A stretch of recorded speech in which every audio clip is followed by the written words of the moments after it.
Bismillahirrahmanirrahim. Assalamu alaikum. I am Waqas Rafiq with my channel Waqas English Academy. Today we are going to begin from our opening topic which is under discussion, language.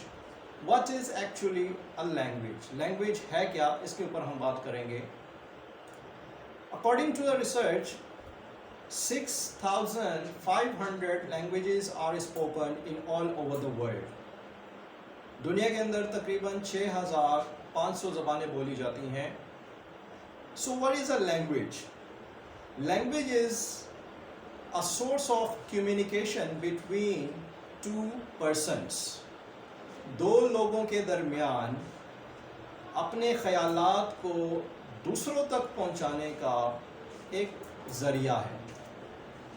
अगर दो बंदे आपस में खड़े हुए हैं and they are communicating to each other, so definitely they will take a source by which they can communicate to each other. That source is actually called a language. हम दूसरे sources की बात नहीं कर रहे, मोबाइल्स एक्सेट्रा इनकी हम बात नहीं कर रहे, लेकिन अल्फाजों की हम बात कर रहे हैं. जो अल्फाज एक बंदे से दूसरे तक पहुंचते हैं कोई मैसेज लेकर, उसे हम कहते हैं लैंग्वेज. अब लैंग्वेज के दो काइंड्स हैं. There are two types of language. Number 1, verbal language, and the second one, non-verbal language or body language. Verbal language is the language in which we take the help of words. For example, I am communicating with you people, so definitely I am speaking mixed languages, Urdu plus English. So this is also verbal language because I am taking the help of the words.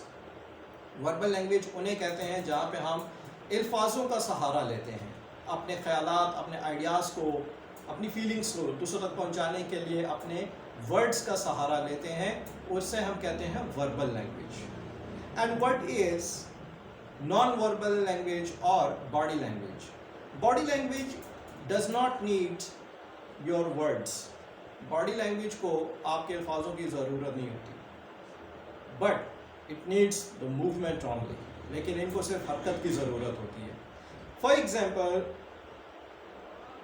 एक teacher class में पढ़ा रहा है और कुछ students disturbance create कर रहे हैं, शोर कर रहे हैं. अब टीचर के पास दो तरीके हैं उनको रोकने के लिए. एक तो first one, teacher will say himself that don't make noise, My concentration is diverting. ठीक है. दूसरा, वो उनकी तरफ देखेगा और उन्हें इशारा करेगा. तो इससे क्या पता चला?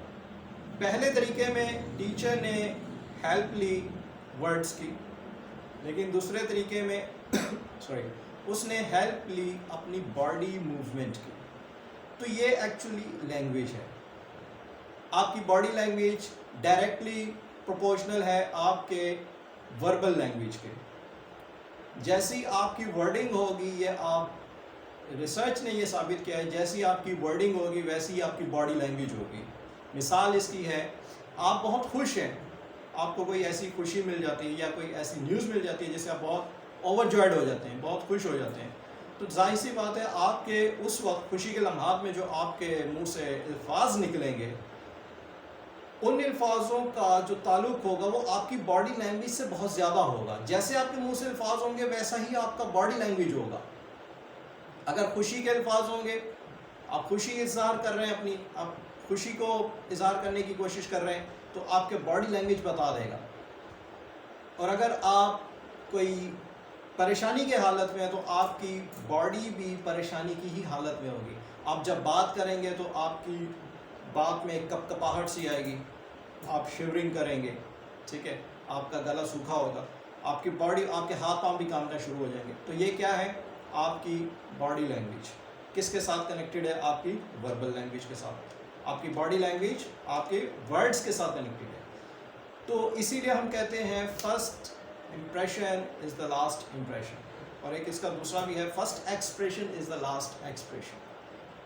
जैसे ही आप किसी के साथ मिलते हैं, जब आप किसी के साथ मिलते हैं तो आपकी दोनों languages, body language plus verbal language, दोनों एट ए टाइम काम करती हैं, लेकिन आपको बाजू का पता नहीं चलता क्योंकि हम उस वक्त थोड़ा सा लैक ऑफ कंसंट्रेटिव होते हैं, ठीक है। तो लेकिन अनजाने में या जाने में हमारे लफ्ज़ों का जो ताल्लुक है हमारी बॉडी लैंग्वेज से होता है। मिसाल के तौर पे मैं आपके साथ बात कर रहा हूँ, I am speaking to you people very frankly, okay, but also I am moving my parts of the body, but they are unconsciously moving, these are not by my will, okay, ये मेरी इरादी वजह से नहीं है, but I am speaking, I am showing my face expressions to you people, and also I am moving my hands, my body, okay, even I am rotating my chairs like that, okay. So it is what, this is a body language, and this is insisting me, okay, this is insisting me to move according to the words. तो ये चीज़ जो है आपको समझनी है कि ज़बान जो है एक्चुअली एक ज़रिया है अपने ख़यालात को दूसरों तक पहुंचाने का। तो जितने अच्छे आपके वर्ड्स होंगे या जितनी ही ख़राब आपकी वर्डिंग होगी तो बॉडी लैंग्वेज आपकी इसी तरह की हो जाएगी। इंटरव्यूज़ के अंदर हम अक्सर तौर पे ये देखते हैं कि इंटरव्यूअर आपके वर्ड से आपकी बॉडी लैंग्वेज भी पता चला लेता है। अब मिसाल के तौर पे you enter into the interview room, right, in front of the officers, so when you are sitting, so they don't ask you anything, even they don't speak to you for the 2 minutes, they just look at you and they try to observe your body language, that whether you are relaxed or whether you are panic or you are facing any difficulty in front of them or you are under pressure, ये सब चीज़ें वो observe कर रहे होते हैं। but when they start communication with you people, so through your words they come to know your body language, और आपकी बॉडी लैंग्वेज सब बयान कर देती है, ठीक है। तो बॉडी लैंग्वेज और वर्बल लैंग्वेज ये दोनों कहलाती हैं ज़बान, ठीक है। तो ज़बान एक्चुअली है क्या, हमारा कंक्लूजन समरी पॉइंट क्या है कि ज़बान क्या है, ज़बान एक ज़रिया है अपने ख़यालात को दूसरों तक पहुंचाने का। आने वाले वक्त में इंशाल्लाह हम इस टॉपिक को आगे बढ़ाएंगे कि इसके कंपोनेंट्स क्या हैं और उनको कैसे समझना है, कैसे उनके ऊपर काम करना है। इंशाल्लाह अगले वीडियो में हम ये अपना एक्सप्लेन करेंगे। तब तक के लिए अपना ख्याल रखिएगा। अल्लाह हाफिज़।